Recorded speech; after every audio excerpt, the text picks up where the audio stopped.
Good morning. Welcome back to the farm.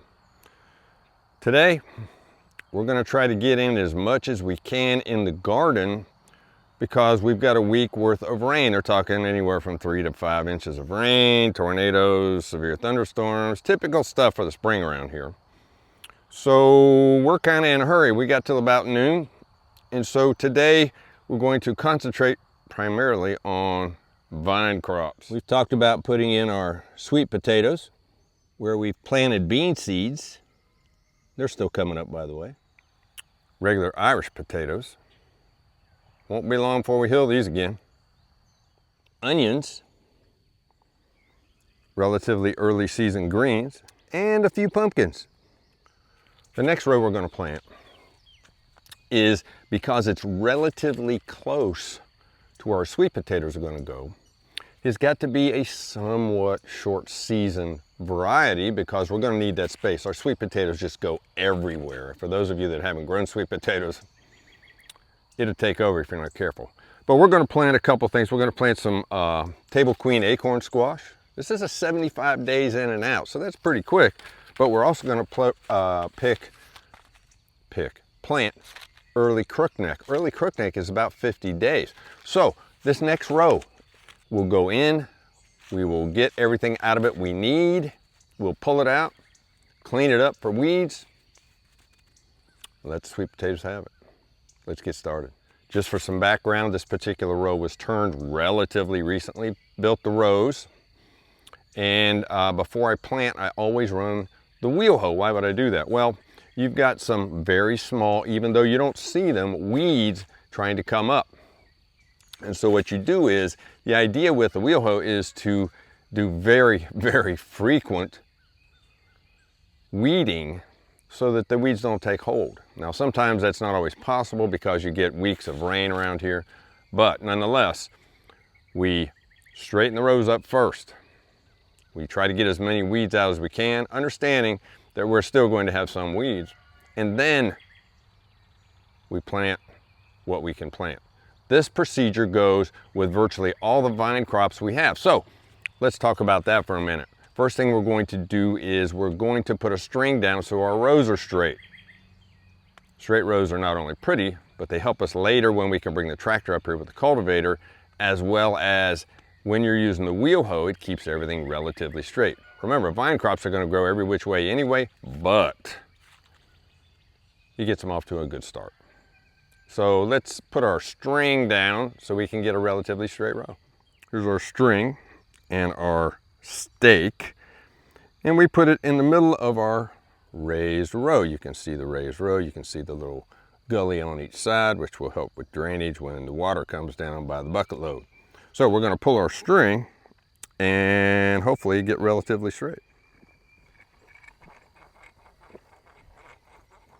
When you're making your straight rows, this is all contingent on the tractor work you did earlier in the year. You ran the tiller either in the fall or in the spring. Then you took your row builder and made the raised rows. And if you get your raised row crooked, everything's crooked for the rest of the year. So it's something you need to pay attention to, just saying. As you can see, it's pretty straight. Away we go. Next step we do, and you can do it any way you want, is we run the dibble wheel.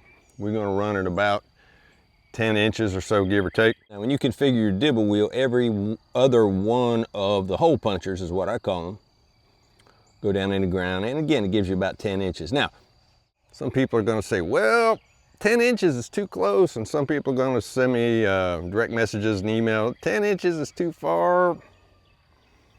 Seems to work relatively well for us, and let's talk about why. Every seed that we have, when you get a seed packet, has a germination rate on it, and not one of those says 100%. Some of them are 80%, some of them are lower than that, I suppose. So by planting at 10 inches, if you think that those plants are too close, once you get everything germinated up, see what's happening, you can cull as necessary. If you think they're too far apart, then you need to remember you're growing vine crops, because vine crops, they're going to take up a lot of space. If you don't have a dibble wheel, and we didn't have one for years and years and years, you can always do what I did, cut you a piece of wood about the right space that you want, get down on your knees, and well, with the volume of food we grow here, have a good afternoon. This is just so much quicker. Tells me where the seeds go, drop them in, put my foot over and cover them up and go to the next one. So anyway, substitute dibble wheel, piece of wood about yay long.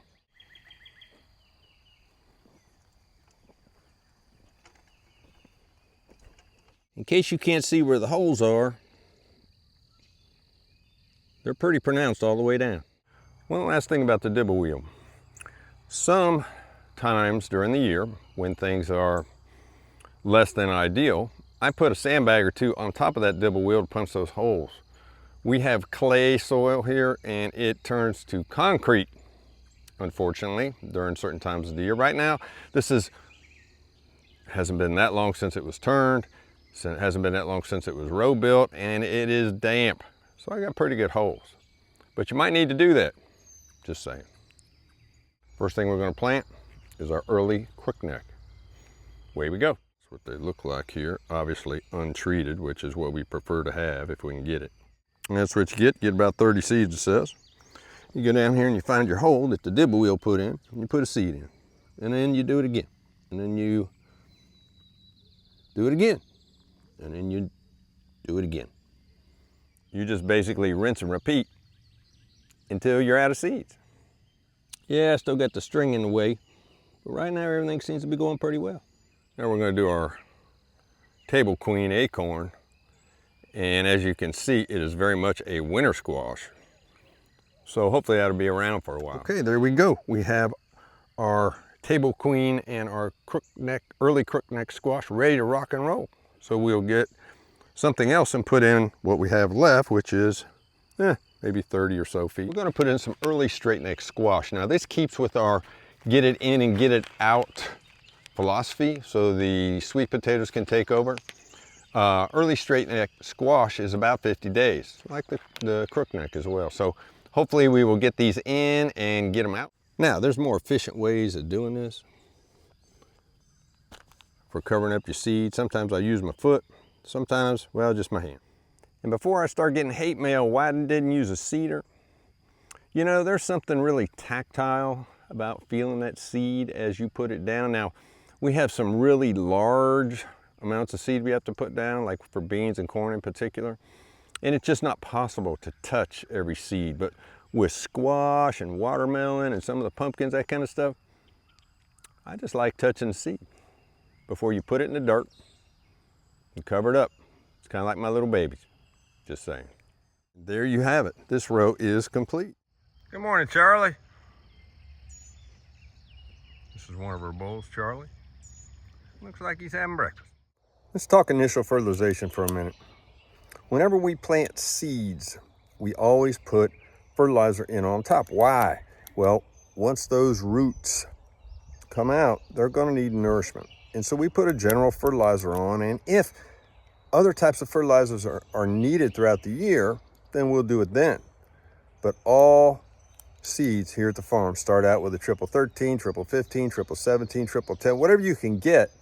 But we want the NP and K to be, well, as close to, say, 13 or so as we can get it. Here's our triple 15 on our sprinkling bucket. Now, rates are lightly sprinkled. Yeah, it's a little vague, but at this stage, when you have no foliage, no anything up, it's pretty hard to screw it up. Just don't go overboard with it.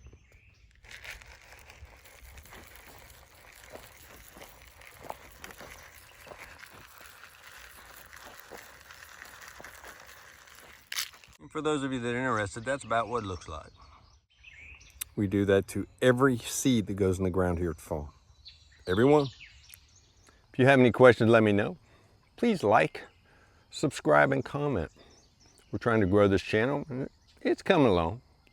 Until next time, I'll see you down at the barn.